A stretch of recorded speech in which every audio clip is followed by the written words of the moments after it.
besties. Hello everyone. Hello.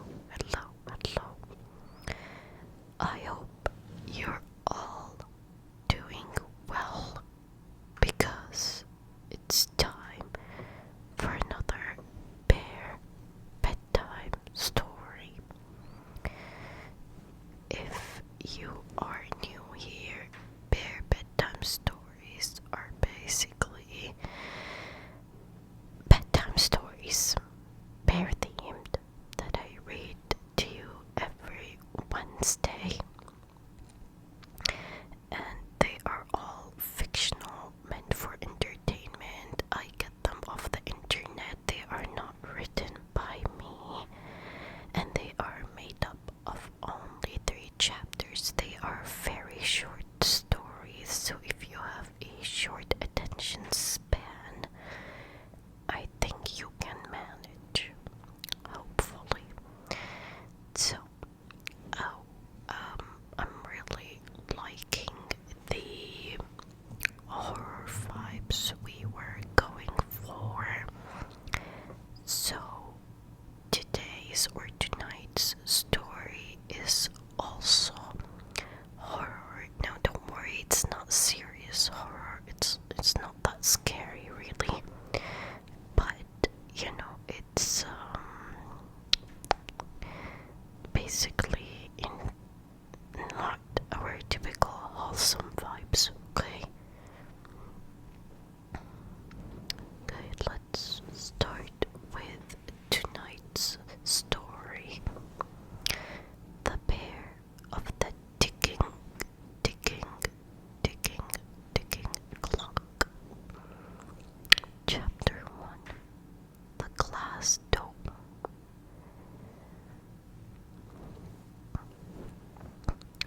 At the top of the winding spiral stairs, inside the dark glass dome, sat a bear named Gull.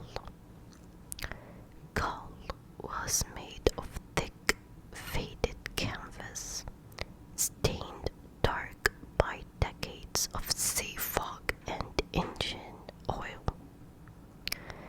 He didn't have stuffing inside him. He was filled with heavy, crushed gravel that gave him a cold, dead weight. I feel that like the no stuffing inside him was like a shade at me or something, but whatever.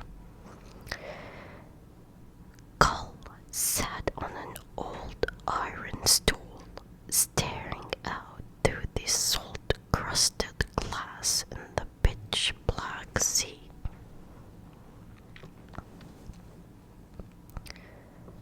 In the center of the room sat the ancient clockwork engine that used to turn the light. It was stopped, but inside its heavy bronze gears sat Gull's collection. Dozens of old brass pocket watches he had found washed up on the rocks inside below. I'm sorry. Excuse me, my throat is making weird noises. Every night, Gull would take a heavy iron key and wind just one watch. Clack, crank, clack, crank, clack, clank.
The sea below was dead calm and black as oil.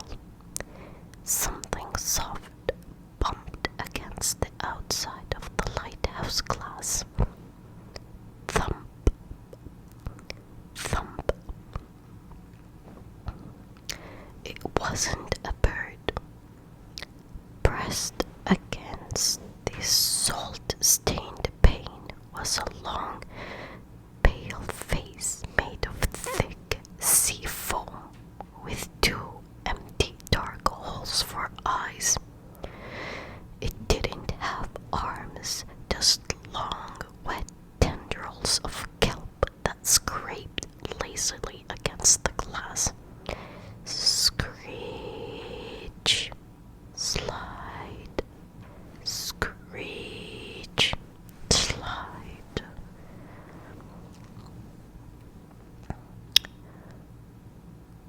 Call.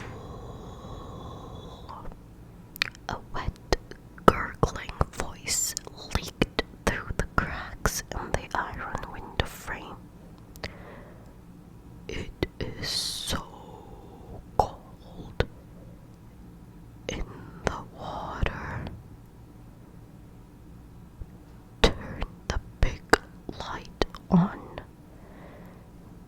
Just for a second, we want to see where the shore is. Gull didn't turn around. He didn't lift the iron key. He reached out one heavy canvas paw filled with grinding gravel and placed it directly over the ticking pocket watch. Smother, smother, smother, smother, smother.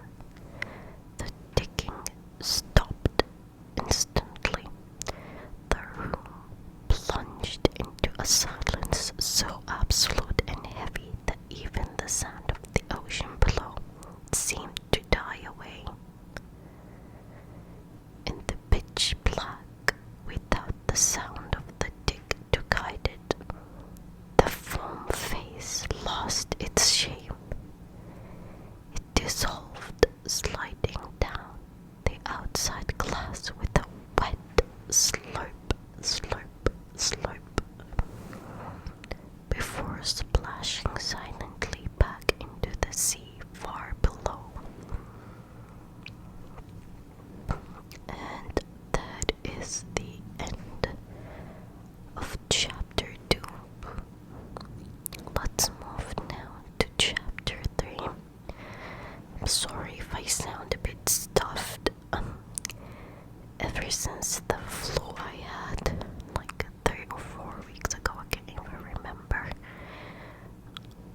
I haven't been the same. I don't know. Maybe it was COVID without me even realizing or something. Let's move now to chapter 3. The heavy gravel. The final chapter, of course. The lighthouse top returned to its cold and broken quiet. Nothing moved on the stairs. Nothing tapped on the glass. The deep, heavy, paralyzing dark settled into Gull's canvas seams. The gravel inside his chest felt like lead, pinning him to the iron stool so firmly that he couldn't even lean forward. He didn't close his eyes, because his eyes were just two dull flat wooden buttons that never blinked.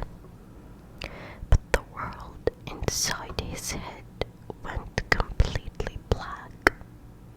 He sat motionless in the dark tower, surrounded by silent gears and cold salt air, locked in a heavy, stony sleep that kept the sea and everything inside it far, far away. the end, I hope you guys enjoyed it. Very weird story, but you know, it is what it is, I suppose. I hope you liked it. It wasn't like horror. It wasn't horror. I don't know how to say the R. It wasn't